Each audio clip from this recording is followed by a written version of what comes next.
So hello everyone, कैसे हैं आप सब। तो आज हम हेलोल्केन एंड हेलोडीन्स के अंदर nature of C X bond का टॉपिक पढ़ने वाले हैं। इससे पहले मैं ऑलरेडी हेलोल्केन एंड हेलोडीन्स के ऊपर 3 लेक्चर ले चुका हूँ। जैसे मैंने लेक्चर 0 के अंदर आपको सिखाया था basics of organic chemistry, like how to find hybridisation, sigma bonds, pi bond. तो काफ़ी बेसिक चीज़ें मैंने वहाँ पे सिखाई थी। लेक्चर नंबर 1 के अंदर मैंने आपको क्लासिफिकेशन ऑफ हेलोल्केन्स पढ़ाया, क्लासिफिकेशन ऑफ हेलोडीन्स पढ़ाया, mono, halo, mono, di, tri, इन सब चीज़ों के बारे में बताया।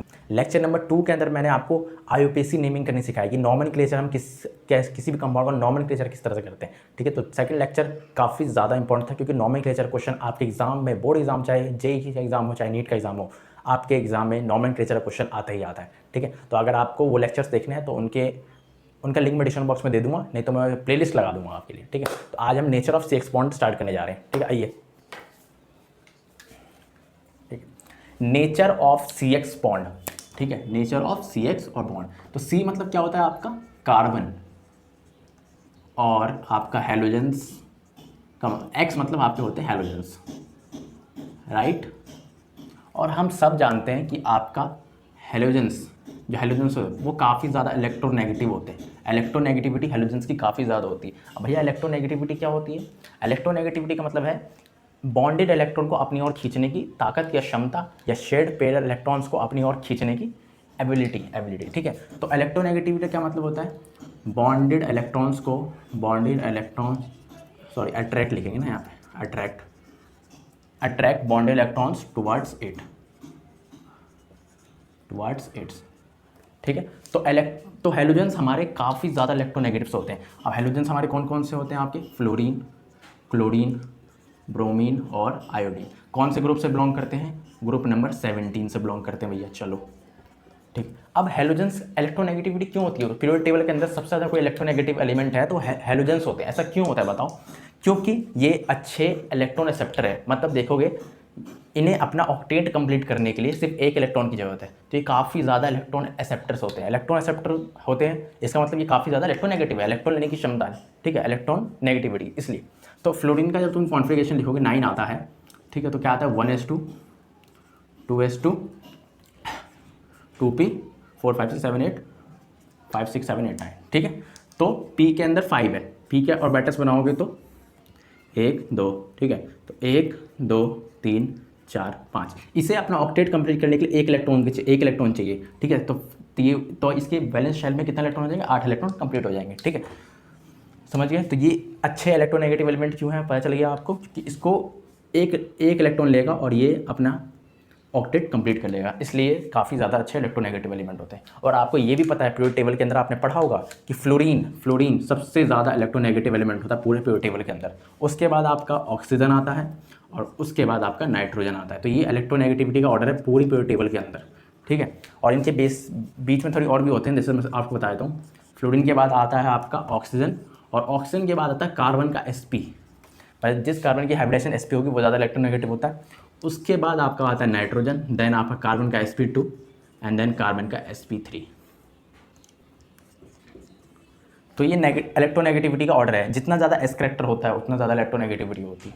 ठीक है, मतलब sp ज़्यादा इलेक्ट्रोनेगेटिव है, फिर sp2, फिर sp3। मतलब मैं बता रहा हूँ, फ्लोरीन तो है ही, फिर उसके बाद ऑक्सीजन है, लेकिन नाइट्रोजन से पहले कार्बन वाला sp है। ठीक है, तो ये बात, इस ऑर्डर को भी याद कर लेना। ठीक है, बाकी ये ऑर्डर तो आपको याद होना चाहिए। फ़ोन आपने सबने याद किया होगा ना, फ़ोन से इसको, फ़ोन। ठीक है, तो 11th में यही सिखाया जाता है ट्रिक्स के माध्यम से कि इसको फ़ोन से याद रख लो। ठीक है, तो इलेक्ट्रोनेगेटिव, मेरा बताने का मकसद बस यहाँ पे इतना है कि फ्लोरीन आपका सबसे ज़्यादा इलेक्ट्रोनेगेटिव एलिमेंट होता है। ओके, ठीक है भैया, ये तो समझ आ गई, बेसिक चीज़ें थी, ये चीज़ें समझ आ गई। अब आगे बढ़ते हैं। तो कार्बन और हेलोजेंस ने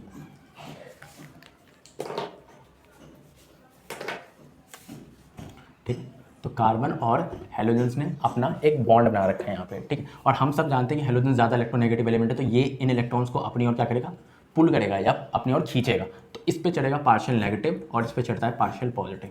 ठीक है, सबको पता है ये इस पे पार्शियल नेगेटिव क्यों चढ़ रहा है, क्योंकि ज़्यादा इलेक्ट्रोनेगेटिव एलिमेंट है, शेयर पे इलेक्ट्रॉन्स को अपनी ओर खींचने की कोशिश करेगा, जिसकी वजह से इसके ऊपर पार्शियल नेगेटिव का चार्ज चढ़ेगा। लेकिन जब हम क्वेश्चन वगैरह करते हैं तो उसमें -1 ले लेते हैं, सब +1 ले लेते हैं, बट एक्चुअल जो चार्ज होता है वो पार्शियल नेगेटिव होता है, पार्शियल पॉजिटिव होता है।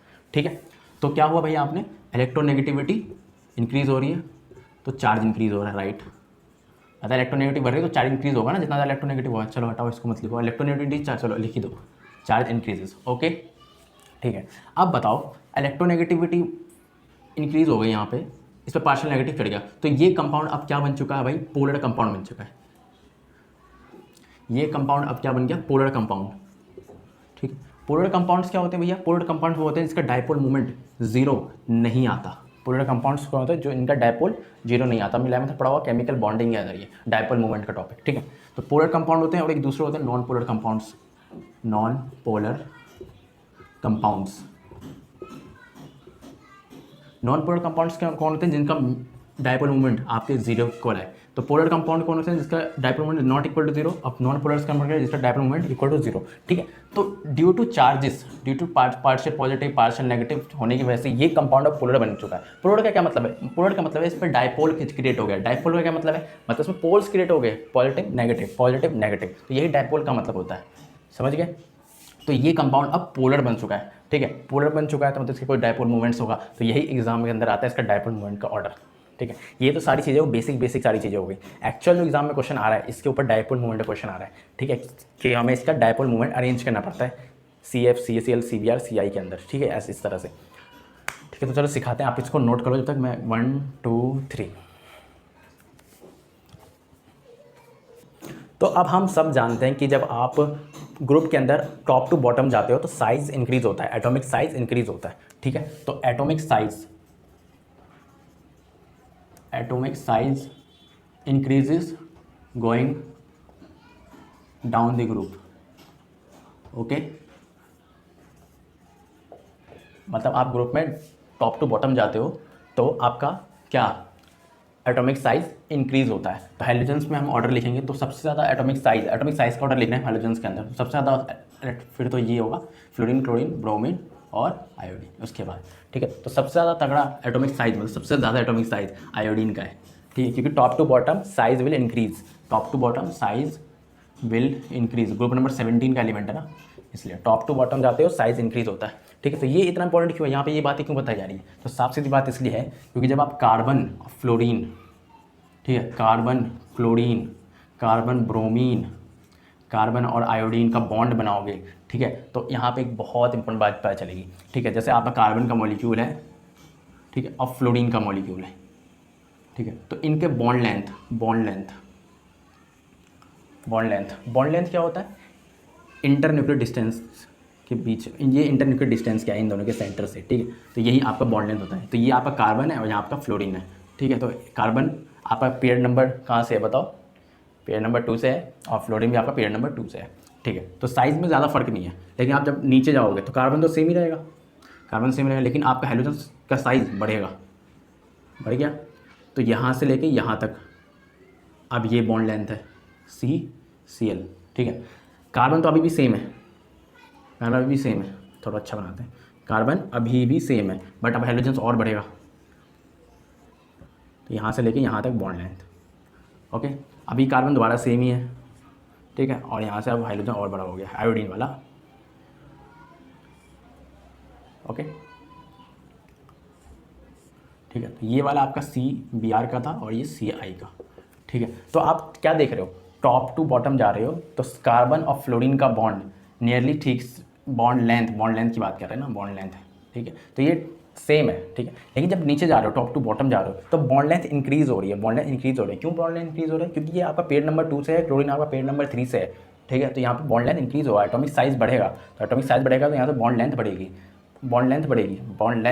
ठीक है, जैसे टॉप टू बॉन्ड तो बॉन्ड लेंथ बढ़ेगी। ठीक है, तो बॉन्ड लेंथ का ऑर्डर क्या हो जाएगा, बॉन्ड लेंथ का ऑर्डर हो जाएगा सबसे छोटा CF, फिर उससे बड़ा CCl, और फिर उससे बड़ा CBr, और सबसे बड़ा आपका CI। ठीक है, तो ये आपका बॉन्ड लेंथ का ऑर्डर है, ये भी डायरेक्ट क्वेश्चन आ जाता है, बॉन्ड लेंथ का ऑर्डर में अरेंज करो इसको। ठीक है, तो आपको समझाया कि बॉन्ड लेंथ इंक्रीज क्यों हो रही है, क्योंकि कार्बन तो सेम साइज है, क्योंकि ये नहीं बदल रहा, कार्बन तो सेम ये नहीं बदल रहा, ये बदल रहे हैं फ्लोरीन क्लोरीन ब्रोमीन आयोडीन, और हम जानते हैं top to bottom size will increase, तो इनका एटॉमिक साइज बढ़ेगा, फ्लोरीन का, फिर क्लोरीन का, फिर ब्रोमीन का, फिर आयोडीन का। तो क्या देख रहे हो, बॉन्ड लेंथ इंक्रीज हो रही है, तो बॉन्ड लेंथ का ऑर्डर क्या होगा, CF सबसे छोटा, फिर CCl, फिर CBr, फिर CI सबसे बड़ा। ठीक है, मतलब सी आई की बॉन्ड लेंथ सबसे बड़ी होती है। ठीक है, अब जितना ज़्यादा बॉन्ड छोटा होगा, मतलब जितना ज़्यादा बॉन्ड लेंथ छोटी होगी, उतनी ज़्यादा बॉन्ड डिसोसिएशन एंथैल्पी होगी या बॉन्ड डिसोसिएशन एनर्जी होगी। मतलब सीधी बात है ना, अगर छोटा बॉन्ड है तो उसे तोड़ना मुश्किल है, उसकी एनर्जी, उसमें ज़्यादा एनर्जी की रिक्वायरमेंट होगी उस बॉन्ड को ब्रेक करने के लिए। तो बॉन्ड डिसोसिएशन एंथैल्पी से क्या समझ रहे हो, मतलब बॉन्ड को ब्रेक करने के लिए जो एनर्जी लगेगी, बॉन्ड ब्रेक करने के लिए जो एनर्जी रिक्वायरमेंट होगी, वो आपकी बॉन्ड डिसोसिएशन एंथैल्पी होती है। ठीक है, तो आप सब देखते हो कि छोटी चीज़ को तोड़ना मुश्किल है। लाइक आप छोटी पेंसिल लो और एक बड़ी पेंसिल लो, बचपन में सब करते थे। ठीक है, नई नई पेंसिल खरीद के लाते थे और स्कूल में जाके तोड़ दिया, किसी दोस्त ने तोड़ दिया, आपने खुद जाके तोड़ ली, या डेस्क के बीच में फंसा के आपने तोड़ दी, क्योंकि मैं ऐसे ही करता था। तो आप एक छोटी पेंसिल लीजिए और एक बड़ी पेंसिल लीजिए। छोटी पेंसिल को तोड़ना मुश्किल है, लेकिन बड़ी पेंसिल को तोड़ना मुश्किल नहीं है। बड़ी पेंसिल आप तुरंत तोड़ लेंगे, ठीक है, लेकिन छोटी पेंसिल को तोड़ना काफ़ी ज़्यादा मुश्किल है। ठीक है, ऐसे तो छोटे बॉन्ड को ब्रेक करने के लिए एनर्जी ज़्यादा रिक्वायरमेंट होगी, बॉन्ड डिसोसिएशन एनर्जी उसकी ज़्यादा होगी, और इनकी जिनकी बॉन्ड लेंथ सबसे ज़्यादा है, इनकी बॉन्ड डिसोसिएशन एनर्जी कम होगी। ठीक है, तो बॉन्ड डिसोसिएशन एंथैल्पी बोला है, bond dissociation enthalpy, bond dissociation enthalpy water देख लो। सबसे ज़्यादा बॉन्ड डिसोसिएशन एंथैल्पी इसकी CF की, फिर CCl, फिर CBr, फिर CI। सबसे कम CI की, क्योंकि इनका CI का बॉन्ड लेंथ सबसे ज़्यादा है। तो बॉन्ड लेंथ मतलब इंक्रीज़ है, बॉन्ड लेंथ बड़ी है, तो बॉन्ड को ब्रेक करना काफ़ी आसान है। लेकिन CF बॉन्ड लेंथ काफ़ी छोटी है। ठीक है, तो छोटी चीज़ को तोड़ना, छोटे बॉन्ड को तोड़ना काफ़ी ज़्यादा मुश्किल है, उसकी एनर्जी सबसे ज़्यादा होगी। तो बॉन्ड डिसोसिएशन एंथैल्पी में ऑर्डर के अंदर CF का जो बॉन्ड डिसोसिएशन एंथैल्पी है सबसे ज़्यादा होती है, फिर उसके बाद उससे कम CCl की होती है, फिर उससे कम CBr की, फिर उसके बाद CI की। ठीक है, तो ये भी डायरेक्ट क्वेश्चंस आपके पूछे जाते हैं नेचर ऑफ CX बॉन्ड के अंदर। NCERT के अंदर बहुत छोटे में दे रखा है, तो बच्चे इस चीज़ को इग्नोर करने की कोशिश करते हैं, लेकिन आजकल यही एग्जाम में जो छोड़ोगे वही एग्जाम में आ जाता है। ये मेरी फिजिक्स की मैम कहा करती थी, जब भी हम उनसे पूछने जाते थे ना कि मैम इंपॉर्टेंट क्वेश्चंस बता दो, फिजिक्स एग्जाम में इंपॉर्टेंट क्वेश्चन क्या क्या आएंगे, तो वो हमेशा एक ही बात बोलती थी कि जो छोड़ोगे वही एग्जाम में आएगा। तो बच्चे क्या करते हैं, छोटा टॉपिक समझ के छोड़ देते हैं, बट यहाँ पे 3 इंपॉर्टेंट क्वेश्चन है, bond length, bond dissociation enthalpy, और एक लास्ट है डाइपोल मोमेंट, जो कि सबसे ज़्यादा इंपॉर्टेंट है, क्योंकि वहाँ पे आता है एक्सेप्शन, और जहाँ आता है चीज़ें एक्सेप्शन वाली चीज़ आ जाती है तो वो चीज़ें बन जाती है इंपॉर्टेंट। ठीक है, तो उस बात पे मेरी ध्यान देना। पहली इंपॉर्टेंट चीज़ बॉन्ड लेंथ, दूसरी है बॉन्ड डिसोसिएशन एंथैल्पी, और तीसरी आती है डाइपोल मोमेंट। अब डाइपोल मोमेंट जिसने नहीं पढ़ा उसे बता दूँ, dipole moment equal to charge into distance. Distance क्या है, डिस्टेंस आपका ये है, ये वाला डिस्टेंस। ठीक है, बॉन्ड लेंथ को ही डिस्टेंस कहते हैं। ठीक है, तो मैं बता देता हूँ, पहले सुन लो। टॉप टू बॉटम जा रहे हो, तो बॉन्ड लेंथ इंक्रीज हो रही है, मतलब डिस्टेंस बढ़ रही है टॉप टू बॉटम जाने पे। ठीक है, टॉप टू बॉटम, ठीक है, बॉन्ड लेंथ इंक्रीजेस। ठीक है, मतलब डिस्टेंस भी इंक्रीजेस। डिस्टेंस मतलब CX बॉन्ड का डिस्टेंस इंक्रीज होता है ना, डिस्टेंस इंक्रीजेस C और X के बीच का। ठीक है, तो बॉन्ड लेंथ इंक्रीज, तो डिस्टेंस बढ़ रहा है, डिस्टेंस बढ़ रहा है। ठीक है, थोड़ा डिस्टेंस बढ़ा देते हैं इसका, डिस्टेंस बढ़ रहा है, तो डिस्टेंस बढ़ने की वजह से क्या होगा, डाइपोल मोमेंट इंक्रीज होना चाहिए। डिस्टेंस बढ़ रहा है, डाइपोल मोमेंट इंक्रीज होना चाहिए। बट एक फैक्टर और है चार्ज का, चार्ज ज़्यादा होगा तो आपका डाइपोल मोमेंट ज़्यादा होगा। अब चार्ज कैसे देखेंगे, चार्ज आप देखोगे इलेक्ट्रोनेगेटिविटी के हिसाब से, जितना ज़्यादा इलेक्ट्रोनेगेटिव एलिमेंट होगा उतना ज़्यादा चार्ज होगा। अब सब जानते हो कि इलेक्ट्रोनेगेटिविटी का ऑर्डर क्या है, सबसे ज़्यादा इलेक्ट्रोनेगेटिव कौन है, फ्लोरीन, फिर क्लोरीन, फिर ब्रोमीन, फिर आयोडीन। ठीक है, तो क्या देख रहे हो यहाँ से तुम, डिस्टेंस वाला फैक्टर लगाओगे, डिस्टेंस वाला फैक्टर CX के अंदर डिस्टेंस वाला फैक्टर लगा रहे हो, तो डिस्टेंस क्या हो रहा है, टॉप टू बॉटम बढ़ रहा है, मतलब ऐसे आएगा आपका ऑर्डर, CF से ज़्यादा CL, फिर CBr, फिर CI, ये आएगा आपका। ओके, बट आप जब इलेक्ट्रोनेगेटिविटी चार्ज वाला ऑर्डर लगाओगे तो सबसे ज़्यादा CF का आएगा, फिर CCl, फिर CBr, CI। ठीक है, क्योंकि फ्लोरीन आपका सबसे ज़्यादा इलेक्ट्रोनेगेटिव एलिमेंट है। ठीक है, इलेक्ट्रोनेगेटिविटी मतलब चार्ज इस पे ज़्यादा है, ठीक है, तो यहाँ से क्या देख रहे हो भाई, ये दोनों क्या कर रहे हैं, एक दूसरे को कोलाइड कर रहे हैं, क्योंकि चार्ज बढ़ रहा है, चार्ज के हिसाब से इसका ज़्यादा होना चाहिए आपका क्या, डाइपोल मोमेंट, मतलब charge increases, dipole moment increases. ये भी बात सही लिखी है, चार्ज इंक्रीज होगा, डाइपोल मोमेंट इंक्रीज होगा। तो चार्ज के अकॉर्डिंग तो CF सबसे ज़्यादा होना चाहिए, तो मतलब CF का डाइपोल मोमेंट सबसे ज़्यादा होना चाहिए। बट डिस्टेंस के अकॉर्डिंग देखो तो CI का होना चाहिए, क्योंकि CI का बॉन्ड लेंथ डिस्टेंस ज़्यादा है। तो कौन सा सही है भाई, ये सही है या ये सही है, तो ये दोनों कोलाइड कर रहे हैं, और यहाँ पे आ जाता है एक्सेप्शन, और एक्सेप्शन जहाँ पे आ जाता है वो चीज़ हो जाती है इंपॉर्टेंट। ठीक है, तो आप इसको नोट करो, मैं बताता हूँ इसका रीज़न।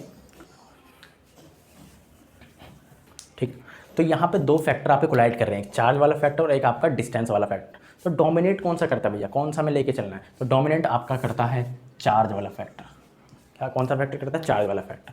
मतलब डायपोल मोमेंट का जो ऑर्डर होना चाहिए, ऑर्डर ऐसे लिखते हैं इसको, ऑर्डर ऑफ डायपोल मोमेंट, हम लोग चार्ज वाला फैक्टर ले रहे हैं, ऑर्डर ऑफ डायपोल मोमेंट वो आएगा। ऑर्डर ऑफ डायपोल मोमेंट के हिसाब से देखेंगे तो सबसे ज़्यादा आना चाहिए आपका CF का, फिर उससे कम CCL का, फिर CBR का, एंड देन सबसे कम CI का।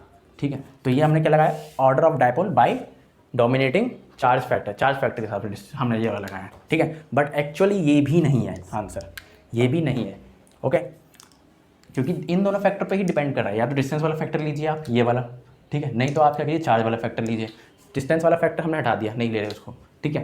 चार्ज वाला फैक्टर लिया तो उसके हिसाब से ये आना चाहिए था, ये आना चाहिए था, क्योंकि इलेक्ट्रोनेगेटिव एलिमेंट सबसे ज़्यादा फ्लोटिंग है, ठीक है, तो चार्ज के हिसाब से तो सबसे ज़्यादा यही आना चाहिए था, order of dipole by formula this, क्योंकि चार्ज बढ़ेगा डायपोल मोमेंट बढ़ेगा, तो चार्ज बढ़ेगा डायपोल मोमेंट सबसे ज़्यादा इसका होना चाहिए, तो ऑर्डर ये आना चाहिए था। बट एक्चुअली जो ऑर्डर आता है वो ये आता है, CCL CF, ठीक है, एक्चुअल जो ऑर्डर आता है ये आता है, और यही फाइनली यही याद करके जाना है, ये ऑर्डर आता है। मतलब CCL क्लोरीन वाला बॉन्ड, कार्बन और क्लोरीन का बॉन्ड वाला जो है उसकी डायपोल मोमेंट सबसे ज़्यादा होती है, डायपोल मोमेंट सबसे ज़्यादा इसकी होती है, फिर फ्लोरीन वाली होती है। समझ रहे हो बात को? तो यहाँ पे एक चीज़ एक्सेप्शन आ गई, ठीक है, ये वाली, ठीक है। तो यहाँ पे क्या हुआ भाई, ये हो गया एक दूसरे से डिस्प्लेस, इधर आ गया और ये इधर आ गया, ठीक है। तो ये फाइनल ऑर्डर ये वाला है। अब ऐसा क्यों हो रहा है बताओ भैया, ऐसा क्यों हो रहा है? तो मैं बता दूं, पहली बात तो NCERT और किसी किताब के अंदर भी इसका बेसिक रीज़न नहीं दिया गया है, फिर भी मैं आपको समझाता हूँ, ठीक है। तो देखो, फिर भी समझा देता हूँ आपको। देखो क्या है, पहली बात तो ये समझिए कि फाइनल ऑर्डर आपको एग्जाम के अंदर ये वाला याद करके जाना है, डायपोल मोमेंट के अंदर CCL CF CBR CI, सबसे ज़्यादा CCL का है, उसके बाद उससे कम CF, फिर उससे कम CBR, उसका CI।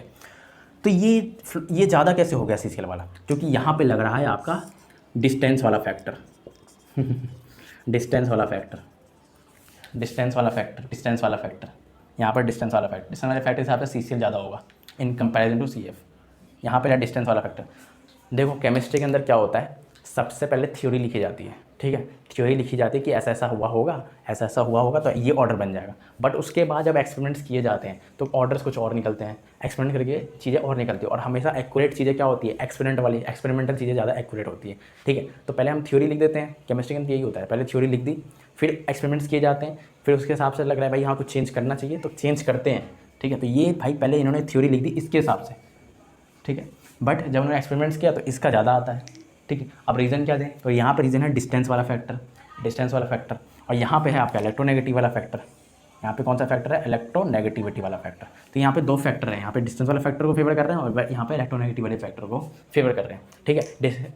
NCERT के अंदर एक बढ़िया टेबल भी दे रखी है, मैं बताता हूँ। यहाँ पे डिस्टेंस वाला फैक्टर इसलिए डोमिनेट कर रहे हैं क्योंकि आप जब CF के बॉन्ड लेंथ देखोगे, ठीक है, बॉन्ड लेंथ देखोगे तो वो आता है 139 पिकोमीटर। 139 पिकोमीटर मतलब 10 की पावर -12 मीटर, ठीक है, काफ़ी ज़्यादा छोटी है। और ये CCL का देखोगे तो ये आती है आपकी 178 पिकोमीटर, ठीक है। तो ये बॉन्ड लेंथ इंक्रीज़ हो रहा है, डिस्टेंस इंक्रीज़ हो रहा है, तो यहाँ पे डिस्टेंस वाला फैक्टर देख लो, ठीक है। 139 पिकोमीटर 170, काफ़ी ज़्यादा डिफरेंस है, रुको 2 मिनट और, ठीक है। तो NCERT के अंदर ये वाली टेबल दे रखी है, देख लो। CF का बॉन्ड लेंथ 139 पिकोमीटर है, पिकोमीटर मतलब 10 की पावर -12 मीटर, बहुत छोटी बॉन्ड, ठीक है। फिर देखो नीचे जा रहे हो तो टॉप टू बॉटम जा रहे हो, CF से CL पे जा रहे हो, फिर CBR जा रहे हो, फिर CI जा रहे हो, तो बॉन्ड लेंथ इंक्रीज़ हो रही है, 139 से 178, फिर 170 से 193, फिर 193 से 214, ओके। तो क्या देख रहे हो, यहाँ पे एक अच्छा खासा डिफरेंस है, यहाँ पे अच्छा खासा डिफरेंस है, बट यहाँ पे ज़्यादा अच्छा डिफरेंस नहीं है, तो इन दोनों के बीच में ज़्यादा अच्छा खासा डिफरेंस है, इसलिए यहाँ पे तुमने डिस्टेंस वाला फैक्टर ले लिया, ठीक है। डिस्टेंस वाले फैक्टर के हिसाब से इसकी डिस्टेंस ज़्यादा है, इन दोनों की बॉन्ड की डिस्टेंस ज़्यादा है, ठीक है। तो डिस्टेंस बढ़ेगी तो डायपोल मोमेंट बढ़ेगा, तो यहाँ पे वाला डिस्टेंस वाला फैक्टर ले लिया यहाँ पे इन दोनों केस के अंदर, ठीक है। बट फिर यहाँ पे इलेक्ट्रोनेगेटिव वाला फैक्टर लिया, इलेक्ट्रोनेगेटिव का मतलब मैंने क्लास 11 की बुक से यहाँ पे लिख दिया। इलेक्ट्रोनेगेटिविटी फ्लोरीन की बात करो तो 4.0 आता है, फिर क्लोरीन के लिए 3.0 आता है, ब्रोमीन के लिए 2.8 आता है, आयोडीन के लिए 2.5 आता है। तो देख रहे हो top to bottom electronegativity decrease हो रही है, ठीक है। बट यहाँ पे फैक्टर जो लगाया है, यहाँ पे फैक्टर वो ये वाला लगाया है आपका, क्योंकि यहाँ पे ज़्यादा डिफरेंस नहीं है, 2.8 2.5 2.8 2.5, इसलिए यहाँ पे डोमिनेट किया आपका इलेक्ट्रोनेगेटिविटी वाला फैक्टर किया, और यहाँ पे आपका डिस्टेंस वाला फैक्टर किया, डिस्टेंस वाला फैक्टर ये वाला फैक्टर, ठीक है। तो आपको देखो इतना जो भी मैंने ये झमेला जो भी हो रहा है, आपको क्या याद रखना है, आपको ये वाला फाइनल ऑर्डर याद रखना है, ये वाला फाइनल ऑर्डर याद रखना है। एग्जाम के अंदर आपसे इससे रीज़न भी नहीं पूछ रहे, एग्जाम के अंदर आपसे रीज़न तक नहीं पूछ रहे, आपको बस ये वाला याद रखना है, ठीक है। मैं एक बार समराइज कर देता हूँ आपको। Dipole moment equal to charge into distance, ठीक है। डिस्टेंस बढ़ेगा तो डायपोल मोमेंट बढ़ेगा, चार्ज बढ़ेगा तो डायपोल मोमेंट बढ़ेगा। जब तुम टॉप टू बॉटम जा रहे थे, टॉप टू बॉटम जा रहे थे तो डिस्टेंस बढ़ रहा था, डिस्टेंस बढ़ रहा था, डिस्टेंस बढ़ रहा था। डिस्टेंस मतलब bond length, CF CCL CBR CI की बॉन्ड लेंथ बढ़ रही थी, डिस्टेंस बढ़ रही थी। तो डिस्टेंस बढ़ने की वजह से, डिस्टेंस बढ़ने की वजह से सबसे ज़्यादा डायपोल मोमेंट CI का आना चाहिए, डिस्टेंस वाले, क्योंकि डिस्टेंस बढ़ रही है तो dipole moment is directly proportional to distance, ठीक है। तो ये ऑर्डर होना चाहिए था, CF सबसे छोटा, फिर उससे बड़ा CCL, फिर CBR, फिर CI। ये डिस्टेंस के हिसाब से डायपोल मोमेंट का ऑर्डर ये आना चाहिए था, ठीक है। बट फिर आया चार्ज वाला फैक्टर भी तो है। चार्ज क्या बताता है? इलेक्ट्रोनेगेटिविटी के बारे में। जितने ज़्यादा इलेक्ट्रोनेगेटिविटी जिस एलिमेंट की होगी उतनी ज़्यादा डायपोल मोमेंट होगी। बट इलेक्ट्रोनेगेटिविटी किसकी ज़्यादा होती है? फ्लोरीन की होती है। तो ये ऑर्डर तो पलट गया ना भाई, फ्लोरीन ऑर्डर क्या हो गया? पलट गया। CF CCL CBR CI। तो अकॉर्डिंग टू इलेक्ट्रोनेगेटिविटी और चार्ज, CF की डायपोल मोमेंट सबसे ज़्यादा होगी, क्योंकि फ्लोरीन सबसे ज़्यादा इलेक्ट्रोनेगेटिविटी एलिमेंट है। फिर उससे कम CCL, फिर उससे कम CBR, फिर CI। तो ये दोनों फैक्टर क्या करते हैं? वो करते हैं, कोलाइड करते हैं। तो डोमिनेंट फैक्टर हम किसको लेते हैं? चार्ज वाले को। चार्ज वाले को फैक्टर को हम डोमिनेंट फैक्टर क्यों लेते हैं? ठीक है, बताओ क्यों लेते हैं? क्यों लेते हैं? इसलिए लेते हैं क्योंकि डिस्टेंस वाले फैक्टर में आप देख रहे हो 139 से 178, 170 से 193, 190 से 214, ये हो तो रहा है। बट ये पिकोमीटर में बात चल रही है, बहुत छोटा है, 10⁻12 मीटर। एटम बहुत छोटा होता है और ये 10⁻12 मीटर बहुत छोटा हो गया ये, ठीक है। तो ये वाला फैक्टर आपका हट जाता है। इलेक्ट्रोनेगेटिविटी एक अच्छा खासा नंबर है, 4, 3, 2.8, 2.5। तो ये वाला फैक्टर ज़्यादा डोमिनेट करता है यहाँ पे, चार्ज वाला फैक्टर, इसलिए वो चार्ज वाले फैक्टर को डोमिनेट करवा रहे थे। तो चार्ज वाले फैक्टर से तो भैया ये वाला ऑर्डर आना चाहिए था डायपोल मोमेंट का। CF सबसे ज़्यादा, उससे कम CCL, फिर उससे कम CBR, CI। बट ऐसा हुआ नहीं दोबारा से, क्योंकि इन्होंने पहले थ्योरी लिख दी, इसके हिसाब से लिख दी थ्योरी। बट उन्होंने फिर एक्सपेरिमेंट्स किए, एक्सपेरिमेंट्स करने के लिए डायपोल मोमेंट की वैल्यूज ये आ रही है। डायपोल मोमेंट CCL का ज़्यादा है इन कंपेयर टू CF। तो ऑर्डर पलट गया, बस इन दोनों में ही दिक्कत है, बाकी दोनों ठीक ठाक लिखे हुए। तो ये दोनों एक्सपेरिमेंट करने के बाद ये ज़्यादा आ रहा है, CCL ज़्यादा आ रहा है, फिर CF आ रहा है, फिर CBR आ रहा है, फिर CI सबसे कम CI आ रहा है, ठीक है। तो फाइनल ऑर्डर जो डायपोल मोमेंट का है वो ये वाला है। CCL का डायपोल मोमेंट सबसे ज़्यादा, फिर उससे कम CF, उससे कम फिर CBR, फिर उससे कम CI, ठीक है। तो फाइनल ऑर्डर आपको बस इन दोनों में इंटरचेंज करना है, इन दोनों के अंदर इंटरचेंज करना है, ठीक है। रीजन पूछे तो सिंपल इन दोनों के अंदर डिस्टेंस वाला फैक्टर दिया गया है, डिस्टेंस वाला फैक्टर दिया गया है, क्योंकि यहाँ पर थोड़ा सा डिफरेंस ज़्यादा है।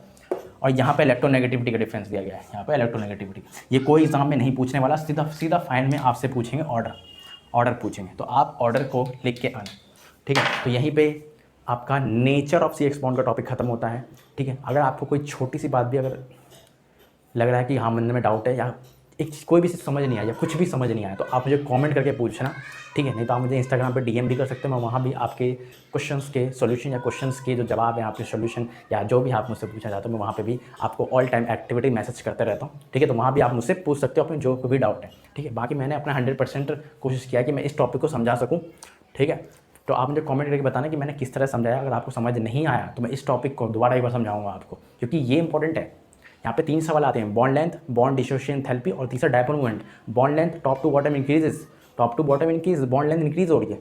बॉन्ड डिसोसिएशन एंथैल्पी बहुत ईजी, क्योंकि जितना ज़्यादा छोटा बॉन्ड होगा, जितना ज़्यादा बॉन्ड लेंथ छोटी होगी, उतनी ज़्यादा बॉन्ड डिसोसिएशन एनर्जी होगी, क्योंकि छोटी चीज़ को तोड़ना मुश्किल है, ठीक है। तो इन दोनों में कोई दिक्कत नहीं आता, bond length, bond dissociation energy में कोई दिक्कत नहीं है। दिक्कत है डायपोल मोमेंट वाले में, क्योंकि डायपोल मोमेंट का एक्सेप्शन केस है, ठीक है। आना चाहिए था ये वाला फैक्टर, CF का सबसे ज़्यादा, उससे कम CCL, उससे कम CBR, फिर उससे कम CI, ये आना ये चाहिए था। बट ये दोनों इंटरचेंज कर लेते हैं, ठीक है, इंटरचेंज कर लेते हैं, ठीक है। तो आज सबसे ज़्यादा जो डायपोल मोमेंट होता है वो CCL का होता है, ठीक है। देखो क्लोरीन ऑलरेडी अपने आप में एक्सेप्शन है, तुम जानते हो कि फ्लोरीन की इलेक्ट्रोनेगेटिविटी क्लोरीन से ज़्यादा होती है।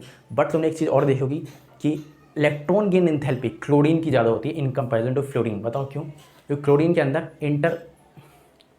इंटर रिपल्शन कम है, इंटर इलेक्ट्रॉन रिपल्शन कम है। तो वहाँ पे रीजन दिया जाता है, 11th के अंदर आपने पढ़ा होगा, ठीक है। तो इन जब भी फ्लोरीन आए ना, तो समझ आना एक्सेप्शन की बात होने वाली है। तो ये चेंज कर लेते हैं अपनी पोजीशन को, ठीक है। तो भाई मेरे फाइनल तुम्हें क्या याद रखना है? ये वाला ऑर्डर याद रखना है बस, ठीक है। ठीक है, तो आप मुझे कमेंट करके बताना कि आपको ये लेक्चर पसंद आया नहीं आया, ठीक है। या और कोई डाउट है तो आप मुझसे कमेंट करके पूछ सकते हो।